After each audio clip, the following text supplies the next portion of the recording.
Ayun guys, kakaalis ko lang. Samahan niyo ako mangisda. Pero bago tayo makarating sa spot natin, babiyahe muna tayo ng 4 na oras sa unang spot natin.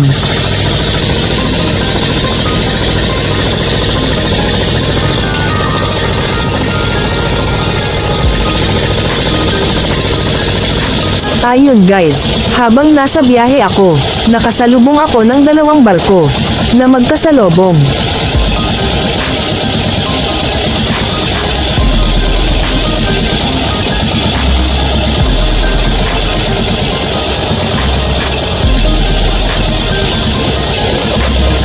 At nalagay tayo sa gitna, at kailangan natin magminor, para hindi tayo mabangga ng barko.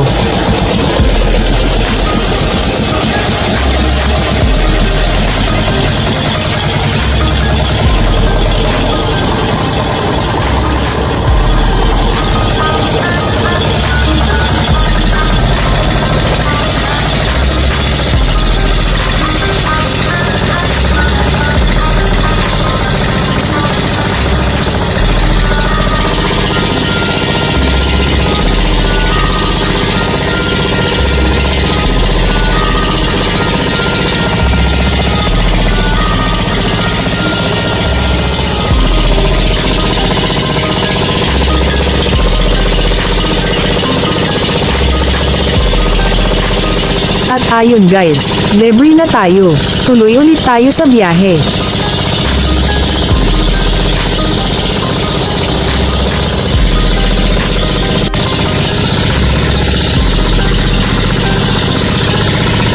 At malapit na tayo sa unang spot natin guys.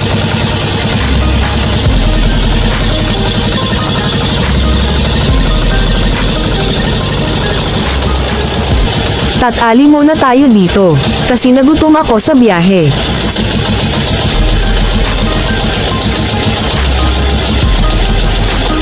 Siyempre dahil nagutom tayo, kailangan natin magluto ng kanin mga idol. At habang nagluluto tayo ng kanin, gagawa tayo ng bandak. Ito yung gagamitin natin mamaya.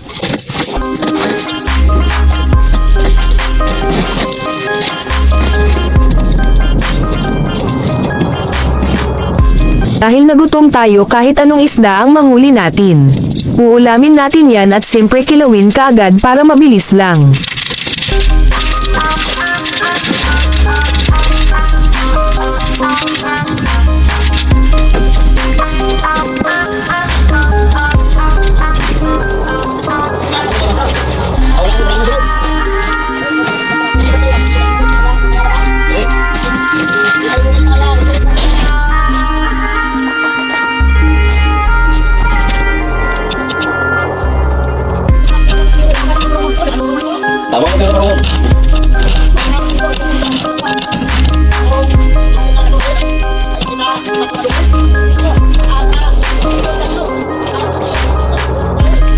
At ito na yun mga idol.